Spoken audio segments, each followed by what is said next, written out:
Catch up letter का क्या मतलब होता है और कैचअप लेटर का क्या मतलब होता है, ये आज के इस वीडियो में सीख लेते हैं। ये ऐसे दो फ्रेज होते हैं, एक तो कैचअप लेटर होता है, इसमें कैचअप की स्पेलिंग तो सेम ही होती है पर लेटर की स्पेलिंग LETTER लेटर होती है, और दूसरा होता है कैचअप लेटर यानी LATER लेटर।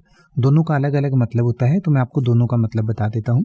जो पहले वाला कैचअप लेटर है यानी कि कैचअप करने के लिए जो लेटर किसी को भेजा जाता है, वो एक तरीके का कम्युनिकेशन होता है, एक तरीके का किसी को लेटर भेजा जाता है जो किसी भी चीज़ की जो अपडेट है या इम्पोर्टेंट न्यूज़ है या कोई भी उसमें चेंजेस हुए हैं उसके बारे में जानकारी देने के लिए दिया जाता है। यानी कि मान लीजिए आप किसी प्रोजेक्ट पर काम कर रहे थे और कुछ समय के लिए आप छुट्टी पर चले गए, तो छुट्टी पर जब आप होते हैं तो उस प्रोजेक्ट में क्या क्या काम हुआ है, क्या क्या प्रोग्रेस हुई है, क्या क्या अपडेट हुए हैं, वो सब जानकारी देने के लिए जो आपको पत्र लिखा जाता है उसको कैचअप लेटर कहते हैं।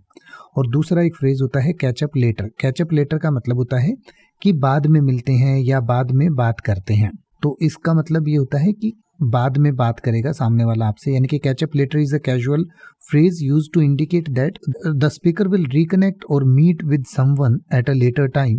It suggests that the conversation or interaction will continue in the future when both parties are available. यानी कि जब दोनों पार्टियां अवेलेबल होंगी तो फिर बाद में बात की जाएगी या बाद में बात करेंगे, तो ये कहने के लिए कैचअप लेटर कहा जाता है।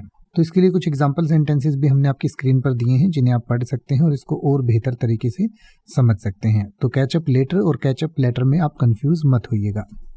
अब आप किसी भी वर्ड का मतलब हिंदी और इंग्लिश में YouTube पर सर्च कर सकते हैं, आपको मेरी वीडियो मिल जाएगी जिसमें आप बिना किसी फालतू बकवास के सीधा उस वर्ड का मतलब समझ पाएंगे।